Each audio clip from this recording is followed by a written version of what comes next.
la la, yeah, boy. La la la, yeah, boy. Zone beats, boy. So it's fight week for Deontay Wilder versus Tyson Fury. Time for an official prediction. But I'd like to take a bit of a look into both fighters to start with. Both fighters have plenty of points that we can criticize, and both fighters have plenty of points that we can praise as well. So we'll start with Tyson Fury, the undefeated lineal champion who beat the long-reigning Vladimir Klitschko. To many's surprise, I might add, including myself.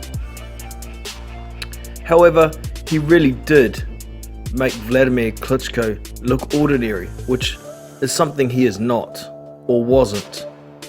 Reigning over the division for 11 years is a feat in itself.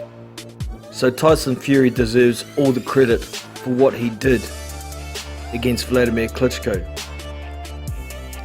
He's a very skilled boxer.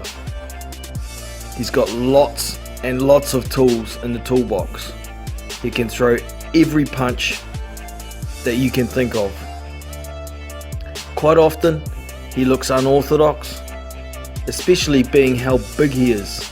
6'9" he's registered at, but I think he's more like 6'8", to be honest. He moves like a middleweight. He's got very good ring IQ, good reflexes, and he's very, very hard to hit. Many say he has pillow hands, but I don't believe so. I just think he chooses when he wants to put everything on every punch. He's a boxer. He's not a puncher. Those are the positives for him. The negatives. He has been out of the ring for almost 2 years prior to his comeback, where he took on a very low level opponent in Safari. And to be fair, I guess he was still not in prime shape at that stage. It was to shake some ring rust off. He didn't look that great. He didn't get rid of Safari, but I'm a believer that that wasn't the point. He wanted to get a few rounds in, see how his fitness was coming along, and so on and so forth. But it was what it was, right? His next fight back was against Francesco Pianeta. Now, I see a lot of people around the internet saying nobody knows who Francesco Pianeta is. Well, if you're not a boxing fan, no, you don't know who Francesco Pianeta is. But I know who he is. I've known who he was for years. He's not an elite level boxer, but he'd beat quite a few guys that are inside the top 100, in my opinion. The fight itself, it was to get rounds in again. You could see Tyson Fury was playing around at times on the ropes, testing his reflexes, doing the rope-a-dope, moving around, and he didn't get rid of Francesco Pianeta. But once again, I don't think that was his intention. He was there to try and get some ring time in, shake a bit more rust off, and work on some things that he'd been working on in camp. But it wasn't a high level fight. And from then, he's jumped into this fight with Deontay Wilder. I would personally would have liked to have seen him take on at least a contender level fighter prior to this fight. It could be detrimental to his performance, we're just going to have to wait and see, I think, with that one. But there's plenty of criticism going around about fighting two bums and then jumping into a fight against one of the very top boxers in the division, the WBC champion Deontay Wilder. It could be a mistake. But I think it's a bit of playing possum to a degree. He didn't want to look too dangerous against those two guys while working on what he was doing in camp. If Deontay Wilder thinks Tyson Fury's over and done with like he stated in social media, I think he's got another thing coming. But it could be detrimental to his performance not being in a decent fight, a somewhat competitive fight prior to this challenge he's taking on.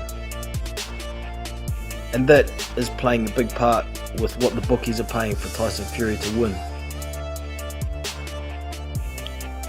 So those are the negative points for Tyson Fury. For Deontay Wilder, the positives. He hits hard. He's got a huge right hand and he can throw it from a long way across the ring. He's got a very good left hook. It's underrated. It might not look that coordinated, but it's effective. And being real, if your punches are effective, you can win fights. Look at Deontay Wilder's record. He's 40-0. He's knocked out every man that he's faced because he faced Bermane Stiverne a second time. Bermane Stiverne was the only one who managed to go the rounds in the fight where Deontay Wilder won his WBC title. In a lot of recent fights, Deontay started slow, but he's very patient, he picks his shots, and he seems to always be able to land that one shot to hurt his opponent, and then he goes to town, gets the windmills out, and ends fights. He has become more skilled in my view. Most people look at Deontay Wilder and think he's all over the place, he doesn't look balanced. He's got no skill is the common comment I see around. But Deontay Wilder has his own style, and it is a skill in itself. Just because he doesn't box like every other fundamentally sound boxer doesn't mean he doesn't have skills. He is a skilled fighter, or he wouldn't be 40-0.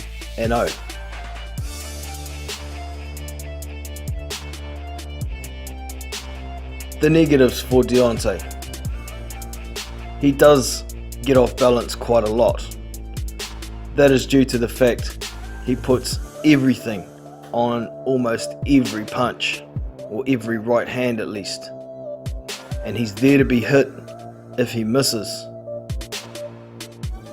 And Tyson Fury is that kind of guy who's good at making people miss.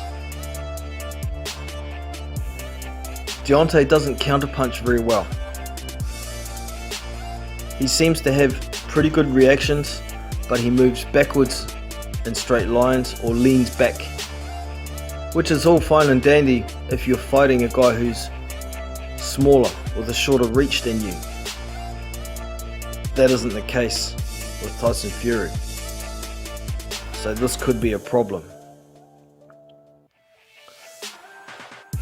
Another negative is I don't think Deontay Wilder goes to the body enough. He's always headhunting.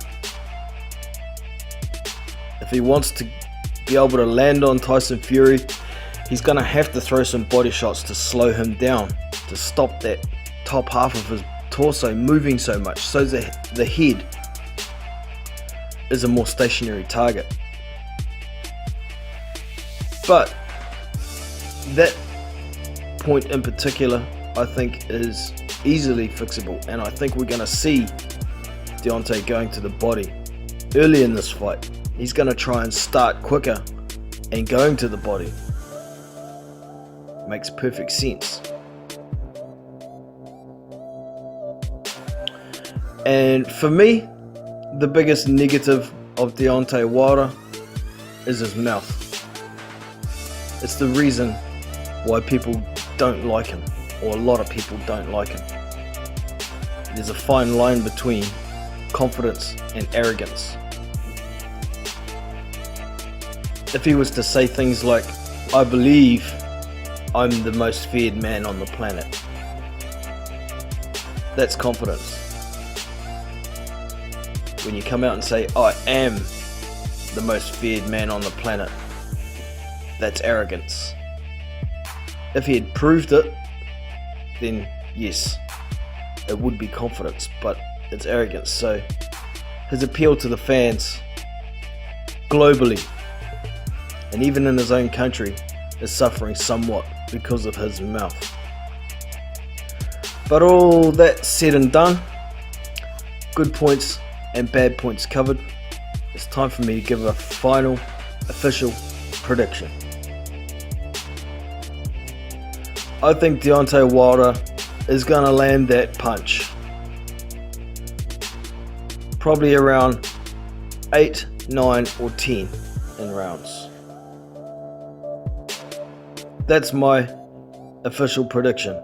He's going to stop Tyson Fury in rounds 8, 9 or 10. Now, personally, I would like to see Tyson Fury beat Deontay Wilder. He's the underdog. I like the underdog most of the time. And I like Tyson Fury. He's funny. He's a character. He is somewhat arrogant to a degree, but at least he's beaten a long-reigning world champion. To be able to say a lot of the things he does with validity. I'd like to see both Deontay Wilder and Tyson Fury fight Anthony Joshua. I don't want to see Tyson Fury beat Deontay Wilder because I don't want to see Deontay Wilder versus Anthony Joshua, as some channels are suggesting. These people that call everybody AJ protectors. I think all that talk is horse shit. If you're a real boxing fan, you want to see the best fight the best.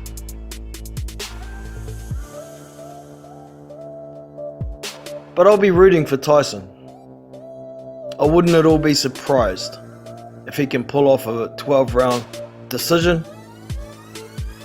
I'll be a little bit surprised if he manages to stop Deontay. If he does so, I think it'd have to be in round 11 or 12, to be honest. Reason being, Deontay Wilder hasn't faced a boxer, mover that's the same size as him. Somebody who can put out a lot of punches and push the pace. Somebody who can avoid getting hit with that big shot. If Tyson can accumulate damage on Deontay, I think he could possibly stop him in the very late rounds. But I do think it is a little bit unlikely. I think if Tyson is going to win this fight, it's going to be on a 12-round decision.